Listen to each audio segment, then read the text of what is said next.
तर नेपालको युवा शक्तिहरू अहिले खाडी मुलुकमा गएर चाहिँ आफ्नो श्रमलाई बेच्नु बाध्य छन्। यही दुईटा शब्द बाहुन छेत्रीको लागि काउसो बन्यो। यही दुईटा भन्नुभएको छ भन्दाखेरि अबको नेपाली जनताहरूले चाहिँ पढ अनि अगाडि बढको नीतिलाई चाहिँ हामीले अवलम्बन गर्नुपर्छ भनेर भनिराख्नु भएको छ।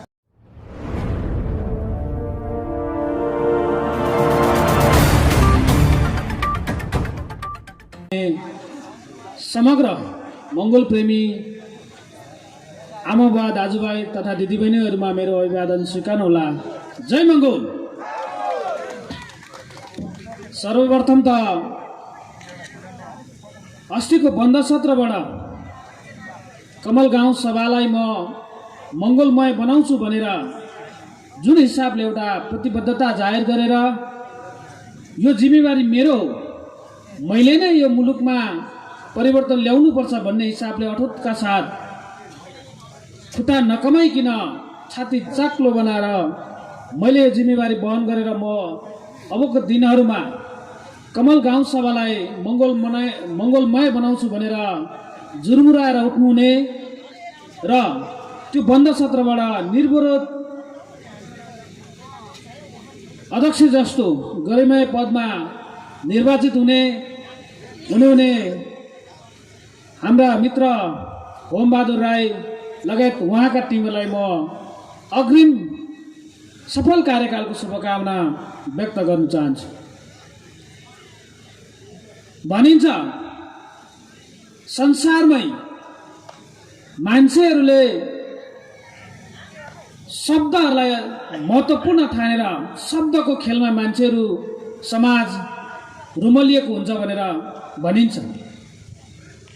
हो पनि, किनकि कुनै पनि शब्दको अर्थ हुन्छ, अर्थको असर लाग्छ। तपाईँ हामीमा पनि तपाईँ हाम्रो आचरण, तपाईँ हामीले गर्ने व्यवहार, तपाईँ हामीले सोच्ने, तपाईँ हामीले गर्ने एक्टिभिटिज सबै शब्दसँग रिलेटिभै रहन्छ। किनभने कसैलाई नराम्रो अपशब्द बोलियो भने उसले कस्तो खालको रियाक्ट गर्छ, किनकि शब्दको कुरा चाहिँ मस्तिष्कसँग यसको रिलेसन हुन्छ। उसले अपशब्द बोल्ने बित्तिकै उसको मस्तिष्कले त्यो अपशब्दलाई टिपिसकिसकेपछि उसले कस्तो खालको रियाक्ट गर्छ भन्दाखेरि यो मान्छेले मलाई नराम्रो भन्यो, यसको प्रत्युत्तरमा उसको शरीरले चाहिँ त्यो एक्टिभिटिज देखाउँछ। यदि त्यस्तै कसैले राम्रो शब्दले उसलाई चाहिँ सम्मान गर्यो भने अनि त्यही मस्तिष्कले फेरि के जनाउँछ भन्दाखेरि यो मान्छेले मलाई सम्मानपूर्वक बोल्यो, यसलाई पनि मैले सम्मान गर्नुपर्छ, आदर गर्नुपर्छ भनेर उसले त्यो खालको शारीरिक एक्टिभिटिजहरू देखाउँछ। त नेपालको कन्टेक्स्टमा भन्ने हो भने अहिलेसम्म यही शब्दको खेल, यही शब्दको जालोमा चाहिँ यहाँका समग्र मूलवासी मंगोलहरूलाई फसाइरहेको अवस्था छ। यहाँका शासकहरू त हेर्नुहोस्, हिजोको हुकुमवासीहरू हामी आज सुकुमवासीमा परिणत भइसकेको छौँ। हिजोको हामी भूमिपुत्रहरू, मालिकहरू आज हामी घरबार विहीन अवस्थामा बाँच्नु परिरहेको छ। यो सबै शब्दको खेल हो। हाम्रो समाजलाई हिजो अपशब्दको रूपमा, गाली गलौजको रूपमा चाहिँ विभिन्न शब्दवालीहरू प्रयोग गरेर हाम्रो मान्छेहरूको दिलो दिमागमा एक किसिमले रिस, द्वेष यस्तो खालको भावनाहरू जागृत गर्ने खालको शब्दावलीहरू भरिदियो। हामीलाई जनजाति बनाइयो, किराती मतवाली बनाइयो, सबै शब्दको खेल हो। तर हामीलाई कहिले पनि यो माटोको मालिक तिमी, यो माटोको हुकुमवासी तिमी भन्ने खालको शब्द, त्यस्तो खालको शब्दवालीहरू दिएन। त्यसैको फलस्वरूप आज तपाईँ हाम्रो समाजले, तपाईँ हामीले गर्ने रियाक्ट, तपाईँ हामीले गर्ने गतिविधिहरू सबै एक किसिमले नोकर चाकर यानी कि दासहरूले गर्ने खालको गतिविधिहरू हामी गर्न बाध्य भयौँ। हाम्रो दिमागले, हाम्रो सोचले, हाम्रो चेतनाले कहिले पनि हामी यो माटोको मालिक भन्ने खालको सोच राख्यौँ न। यो सबै शब्दको खेल हो। त्यसकारणले गर्दाखेरि अब हामी भुलिनु हुँदैन। त्यो मङ्गोल नेसनल अर्गनाइजेसनले भनिरहेको अवस्था। त्यस्तै शब्दरूपी खेलहरूमा शब्दरूपी जालहरूको सञ्जाललाई त्यो जालहरूलाई चिर्दै आजभन्दा 52 वर्ष अगाडि युग पुरुष महामानव अमर डाक्टर गोपाल गुरुङजीले अब यो शब्दरूपी भुमरीमा शब्दरूपी जालहरूबाट चाहिँ अब समग्र नेपालका जनताहरूलाई चाहिँ बाहिर निकालेर नेपालको आमूल परिवर्तन गर्नुपर्छ भन्ने अठोटका साथ उहाँ अगाडि बढ्नुभयो। उहाँ एकजनाले यो कुरा बुझिसकिसकेपछि मैले मात्र यो कुरो बुझ्नु हुँदैन, समग्र देशको जनताहरूलाई मैले यो कुरो बुझाउनुपर्छ भनेर जुन हिसाबले अठोट र जमर्को गरेर अगाडि बढ्नुभयो, त्यस पछाडि समग्र जनताले समग्र आमूल परिवर्तन चाहने नेपाली जनताहरूले उहाँलाई बुझ्नु सकेन। यहाँका शासकहरूले त यो कुरो बुझेको थियो। त्यो बेलामा महामानव अमर डाक्टर गोपाल गुरुङजीले जुन हिसाबले लडेको लडाइँलाई बुझेकै कारणले गर्दाखेरि यो भोटेको छोरालाई हामीले अगाडि बढाउनु हुँदैन भनेर त्यो बेलाका भनौँ आर्य शासकहरूको पनि उपल्लो वर्गका जुन हिसाबले बौद्धिक सर्कलका व्यक्तिहरूले पनि महामानव युग पुरुष अमर डाक्टर गोपाल गुरुङजीलाई रोक्नु नखोजेको होइन, तर उहाँमा यस्तो खालको शक्ति थियो जुन शक्ति त्यही शब्दबाट आएको थियो। त्यही शब्द उहाँले सुरुमै के भन्नुभयो भन्दाखेरि यहाँका तमाम मूलवासी मङ्गोलहरूलाई खेताला गोठाला अनि अरौटे भरौटे बनाउने शब्दहरूको एगेन्स्टमा उहाँले के बोलिदिनु भयो, के लेखिदिनु भयो भन्दाखेरि यहाँका समग्र मूलवासी अनि मङ्गोल भन्ने शब्द, जुन मूलवासी र मङ्गोल भन्ने शब्द त्यो अरौटे भरौटे खेताला बनाउने शब्दको एगेन्स्टमा बोलिदिनु भयो, लेखिदिनु भयो। त्यही शब्दकै शक्तिको कारणले गर्दाखेरि अहिले यो आमूल परिवर्तन भएको। यही दुईटा शब्द बाहुन छेत्रीको लागि काउसो बन्यो। यही दुईटा शब्दको कारणले गर्दाखेरि बाहुन छेत्री अहिले लगभग धुलो पिठो हुनु आँटेको छ। त यही दुईटा शब्दलाई रोक्नुको लागि, यही दुईटा शब्दलाई छेक्नुको लागि, महामानव डाक्टर गोपाल गुरुङलाई छेक्नुको लागि र उहाँले खोल्नु भएको सङ्गठन मङ्गोल नेसनल अर्गनाइजेसनलाई रोक्नुको लागि 18 वर्षसम्म यहाँका शासकहरूले निर्वाचन आयोगमा दल दर्ता दिएन। किन? त्यो बेलामा महामानव अमर युग पुरुष डाक्टर गोपाल गुरुङजीले यही दुईटा शब्दको कुरा लिएर जाँदाखेरि निर्वाचन आयोगका तत्कालीन पदाधिकारीहरूले, निर्वाचन आयोगका आयुक्तहरूले के भनेको थियो भने, गुरुङ सर यो मङ्गोल र मूलवासी भन्ने शब्द हटाएर ल्याउनुहोस् अनि दल दर्ता गरेर जानुहोस् भनेर भन्नुभएको थियो। तर यही शब्दको शक्ति बुझेकै कारणले गर्दाखेरि महामानव युग पुरुष अमर डाक्टर गोपाल गुरुङले के भन्नुभयो भन्दाखेरि मलाई दर्ता ठुलो कुरो होइन, दर्ता तपाईँहरूले नदिए पनि हुन्छ, म भोलि यो कुरो जनतामा गएर बुझाउँछु अनि जनताले भोलि त्यस्तो खालको हावा हुन्डुरी लिएर चाहिँ आउनेछ, त्यतिखेर निर्वाचन आयोग झुकेर दल दर्ता दिनु बाध्य हुनेछ भनेर उहाँले उद्घोष गर्नुभएको थियो। परिणामस्वरूप 2064 सालमा यही मङ्गोल र मूलवासी भन्ने शब्दलाई नै राखेर निर्वाचन आयोगले मङ्गोल नेसनल अर्गनाइजेसनलाई दर्ता दिनु बाध्य भयो। त्यस कारणले गर्दाखेरि हामीले के बुझ्नुपर्छ भने अहिले गाउँघरमा पनि यस्ता कुराहरू आउँछ। आखिरमा के राखेको छ? किन यस्तो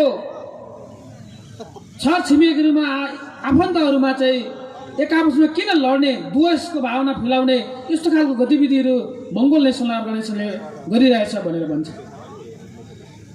त हामीले के भनिरहेका छौँ भन्दाखेरि हामीले कहिले घृणा फैलाउने, दोष फैलाउने काम गरिरहेछौँ त?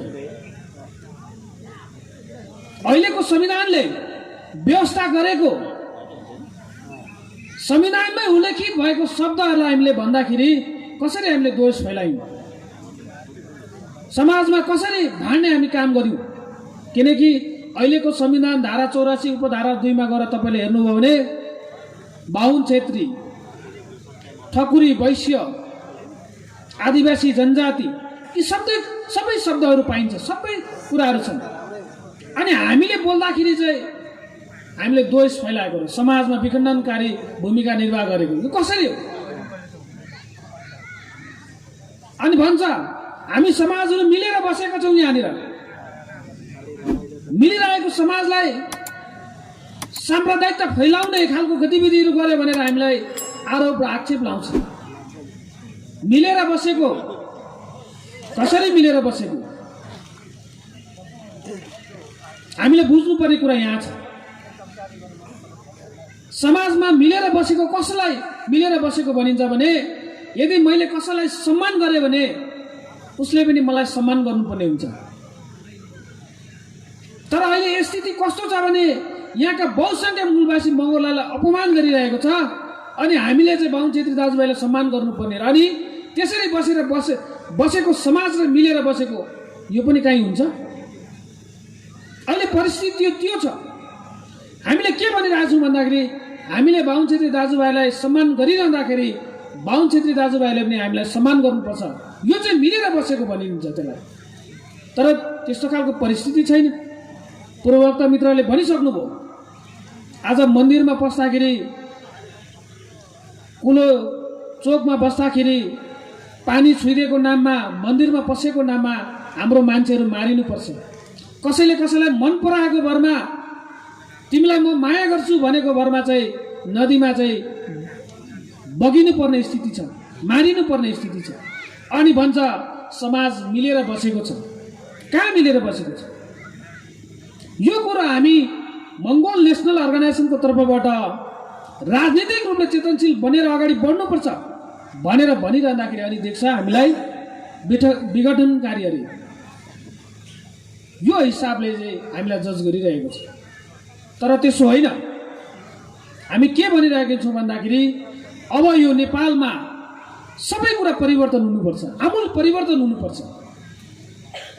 विगत 450 वर्षदेखि यो मुलुक एकलौटी रूपमा तिनै शासक आर्य दाजुभाइहरूले शासन गरे। हामी भनिरहेछौँ किनकि हामीले जे कुरा गर्दाखेरि पनि इतिहासलाई बताउने हो। भविष्य वर्तमानले निर्धारण गर्छ। इतिहासबाट पाठ सिक्नुपर्छ। अहिले हामीले बोलेको कुराहरू इतिहासका कुराहरू हुन्, किनकि बाहुन छेत्रीले गरेको गतिविधि हामीले ओकल्ने हो। किनकि उहाँहरूले जुन हिसाबले यो मुलुक चलाउनु भयो, जुन बेलादेखि यो मुलुक चलाउनु भयो, त्यो बेलादेखि यो मुलुक जहिले पनि अवगतितिर गइरहेको अवस्था छ। हिजोको दिनहरूमा हाम्रो मान्छेहरूले भनिन्छ यलम्बरको पालामा त्योभन्दा अगाडि यहाँका समाज, यहाँका सोसाइटीहरू, यहाँको यो मुलुकहरू संसारमै नामी थिए। किनकि त्यो बेलामा जब यो मुलुकमा यहाँका मङ्गोलहरूले शासन गर्थ्यो, त्यो बेलामा व्यापारिक करिडोरको रूपमा चाहिँ यो मुलुकलाई इस्टाब्लिस गर्नु सक्षम भएको थियो हाम्रो पुर्खाहरूले।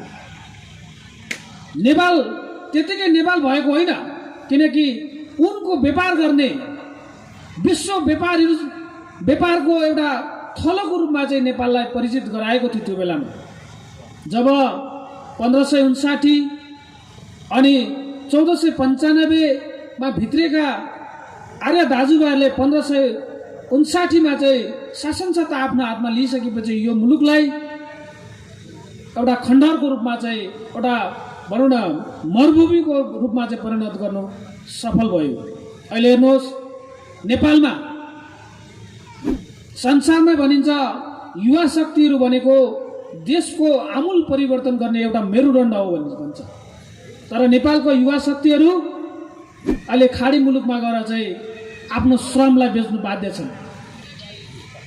चाइनाले हेर्नुहोस् हिजो 1 चाइल्ड पोलिसी लिइसकिसकेपछि एकजना मात्र नानी जन्माउने हिजो सिस्टम थियो त्यहाँनिर। तर अहिले आएर चाइनाको राष्ट्रपतिले के आह्वान गर्दैछ भन्दाखेरि मेरो जनताहरू बुढो हुँदैछ, अब मलाई युवा शक्ति चाहिन्छ, त्यस कारणले गर्दाखेरि तिमी जति पनि नानी बच्चा जन्माऊ, सरकारले पाल्दिन्छ भन्दाखेरि पनि अहिले त्यो सम्भव भएको छैन। किनकि देशको आमूल परिवर्तन गर्नुको लागि युवा शक्ति चाहिन्छ। तर नेपालमा हेर्नुहोस्, विडम्बनाको साथ भन्नुपर्छ, नेपालका युवाहरू डेली 4,000 भन्दा 8,000 भन्दा ज्यादा युवा शक्तिहरू चाहिँ विदेश लिन बाध्य छन्। वर्षेनी 70-80 हजार चाहिँ नेपाल छोडेर उतै बस्ने भन्ने हिसाबले चाहिँ नेपालको नागरिकता त्याग्नु बाध्य छ। किन? किनकि नेपालमा चाहिँ हाम्रो भविष्य सुनिश्चित छैन। नेपालमा बस्यो भने यिनै गरिब दरिद्र यस्तो भोकमारी जिन्दगी जिउनु बाध्य हुन्छु भन्ने हिसाबले अब नेपाल पनि छोड्दैछन्। त्यो जिम्मेवारी, यसो हुनुको जिम्मेवारी, यसको दायित्व कसले लिने भन्दाखेरि अहिलेसम्म रहेको शासकहरूले जिम्मा लिनुपर्छ कि पर्दैन? त्यही कुराहरू हामीले भनिरहेको अवस्था हो। किन यो परिस्थिति आयो? हामीले भनिरहेका छौँ, एकलौटी रूपमा 450 वर्षदेखि तिमीले यो मुलुकमा शासन गर्यौ भने शासन गर, सकिन्छ भने अझै 400 वर्ष शासन गर, हामी केही भन्नेवाला छैनौँ। तर कमसेकम यो मुलुकलाई समृद्धि बनाऊ, हाम्रो भनाइ थियो। तिमी शासक बन, हामीले सरोकारको विषय होइन, तर कमसेकम यो मुलुक त परिवर्तन गर, आफ्नो ठानेर गर। यो माटो आफ्नो ठानेर गर्यो भने परिवर्तन हुन्छ। तर तिमीले यो माटो कहिले आफ्नो ठान्यौ न। अनि यहाँको मालिकले अहिले बाध्य भएर भनिरहेछ, अब यो माटो हामी फिर्ता लिन्छौँ।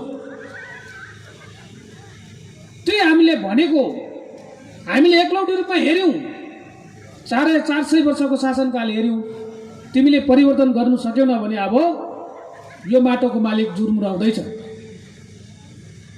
एउटा हुरी बतास, हावाहुरी बतास लिएर चाहिँ जुर्मुराउँदैछ, उड्दैछ।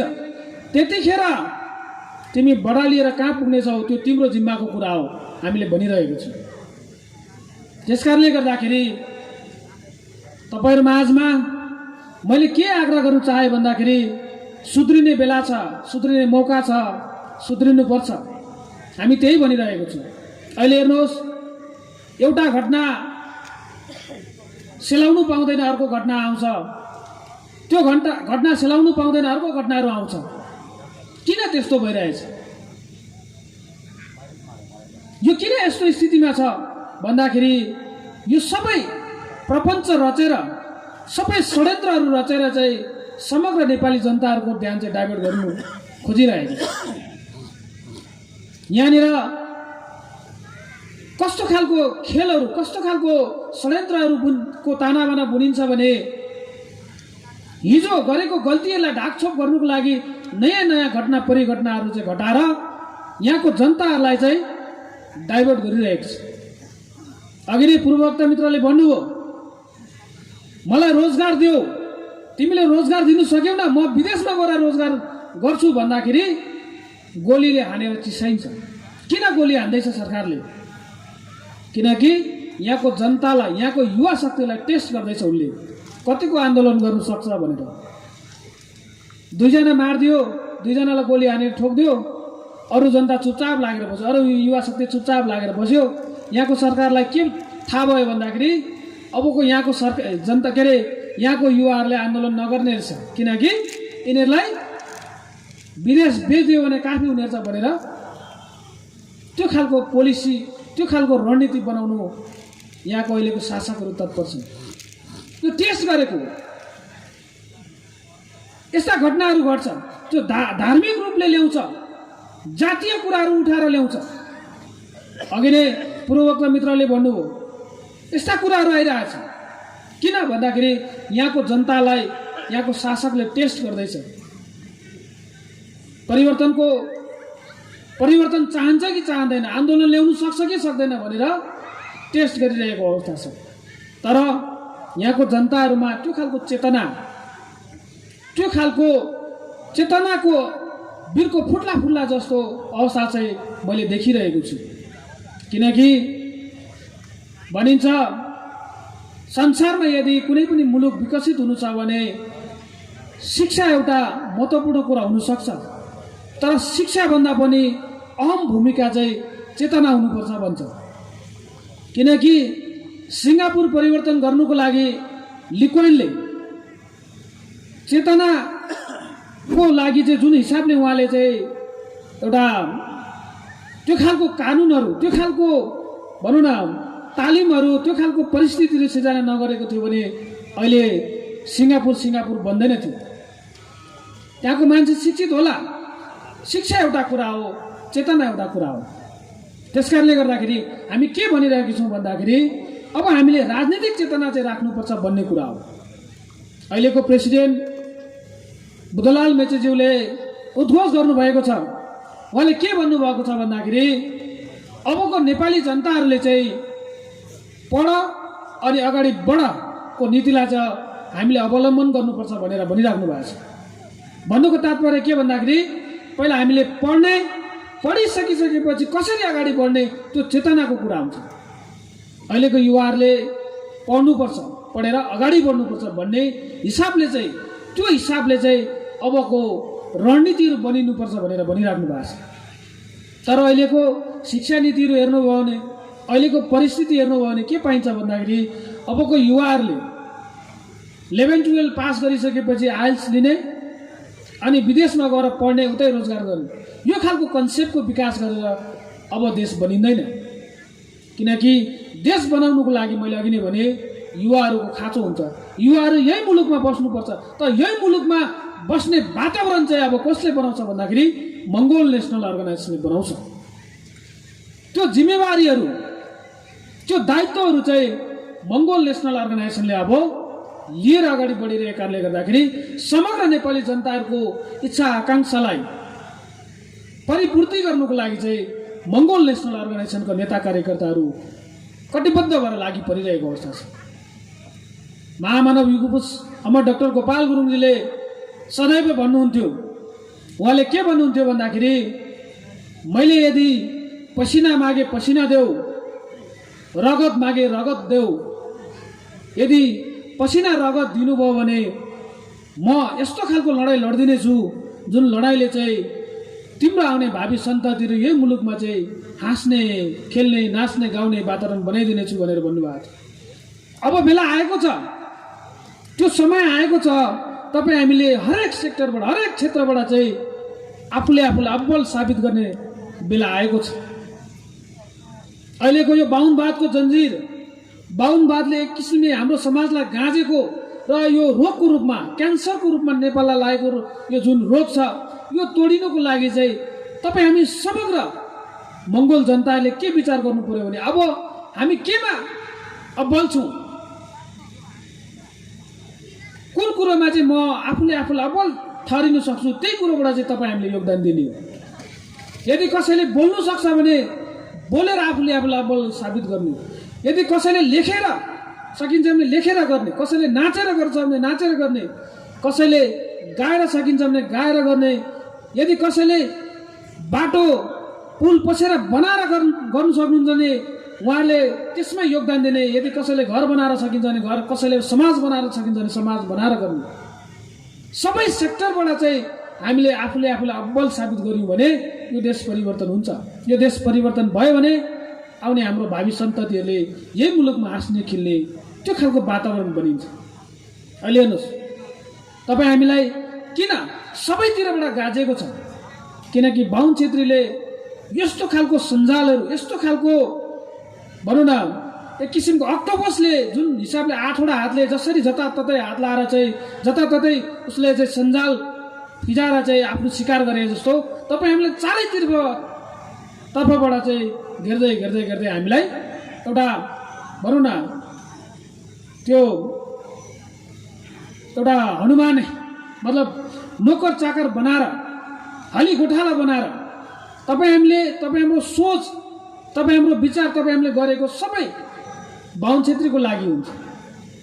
तपाईँ हामीले यदि कुनै पनि काम गर्दैछौँ भने झट्ट हेर्दा तपाईँ हामीले आफूलाई गरेको जस्तो ठाने तापनि त्यो अन्तिममा फाइदा चाहिँ यहाँका शासक हिन्दू आर्य बाहुन छेत्रीको हुन्छ। यदि तपाईँले घर बनाउँदै हुनुहुन्छ भने विदेशबाट आएको पैसाले तपाईँले घर बनाउँदै हुन्छ भने तपाईँको योजनामा बाहुन छेत्रीलाई फाइदा हुन्छ। यस्तो खालको सञ्जालहरू, किनकि तपाईँको घर बनाउँदाखेरि तपाईँलाई चाहिने र मेटेरियल कसको हातमा छ? तपाईँ हामीले किन्नुपर्ने सिमेन्ट तपाईँ हामीले किन्नुपर्ने रड डन्डा छत सबै उसको हातमा छ, व्यापारिक रूपले उसको हातमा। तपाईँ हामीले नक्सा पास गर्नु गयो भने उसको हातमा छ। भन्नुको मतलब के भन्दाखेरि यसरी नेपाललाई चाहिँ चारैतर्फबाट चाहिँ गाँजेर आएको अवस्थाको कारणले गर्दाखेरि अब यसबाट छुटकारा पाउनुको लागि नि त्यही खालको सञ्जालहरू, त्यो खालको गतिविधिहरू तपाईँ हामीले गर्नुपर्छ। अनि मात्र यहाँका तमाम मूलवासी मङ्गोलहरूको, समग्र नेपालीहरूको चाहिँ जीवनचर्याहरू परिवर्तन भएर यो देश परिवर्तन हुन्छ। त्यसको लागि अहिलेका प्रेसिडेन्टज्यूले भन्नुभएको छ, हामीले कस्तो खालको सोच राख्नु पर्यो भन्दाखेरि हामी जातिगत भावनाभन्दा अलिक माथि आउनु पर्यो। अब हामीले म राई, म लिम्बू, म मेचे, म धिमाल, म राजवंशी, म थारू, म दमाई कामी भनेर होइन, मङ्गोल भावना भएर मङ्गोलको भावना अनुसार अगाडि बढ्नु पर्यो। संस्कारगत सोचभन्दा माथि आउनु पर्यो। त्यो खालको सोचभन्दा माथि आउनु सकेन भने हाम्रो परिवर्तन हुँदैन। अनि धार्मिकतावादी सोचभन्दा माथि आउनु पर्यो भनेर भन्नुभएको छ। यो सबै कुराबाट माथि आयो भने अनि मात्र हामीले समग्र माथिबाट हेरिसकेपछि एज अ होल नेपाली, समग्र नेपालको परिदृश्यहरू देख्न सक्छौँ। तर हामी जातिगत सोचबाट, धार्मिकतावादी सोचबाट अनि संस्कारगत सोचबाट बस्यौँ भने एउटा कुना, भनौँ न कुवाको भेगुता जस्तो एउटा कुनामा बस्नुपर्ने, थन्किनुपर्ने स्थिति हुन्छ। मैले त हेर्नुहोस्, अघि नै पूर्ववक्ता मित्रले भनिसक्नुभयो, म अहिले यो पोजिसनमा आइरहँदाखेरि समग्र नेपालको भौगोलिक अवस्थालाई स्टडी गरेँ। जहाँ जहाँ हाम्रा बाक्लो मङ्गोल बस्तीहरू छन्, कि त भिरपाखाहरूमा, कि त जङ्गलको किनारमा, खोलाको किनारमा, जङ्गलको जोडाहरूमा चाहिँ हामीले पाउँछौँ। हाम्रो गुम्बाहरू, हाम्रो मस्जिदहरू, हाम्रो मन्दिरहरू चाहिँ कि त खोलाको डिलमा, कि त जङ्गलको किनारमा हामीले पाउँछौँ। किन यस्तो अवस्था मैले बुझेको छु। त्यस कारणले गर्दाखेरि यो सबै परिवर्तन गर्ने कुरा भनेको राजनीतिक चेतना। त्यही चेतनाको अभिवृद्धि गर्नुको लागि, त्यही राजनीतिक चेतनशील बनाउनुको लागि चाहिँ मङ्गोल नेसनल अर्गनाइजेसनले विगत 35 वर्षदेखि दिनरात नभनी अवरोध रूपमा खटिरहेको छ। त्यसमा तपाईँहरूले हातेमालो गरेर समाज परिवर्तनको लागि, देश परिवर्तनको लागि मेरो पनि दायित्व, मैले पनि कमसेकम एउटा इँटा थप्नुपर्छ भन्ने हिसाबले तपाईँले सोचिदिनु होला। यिनै कुराहरू तपाईँहरूमा आज मैले राख्नु चाहेँ र समयको पाबन्दी छ।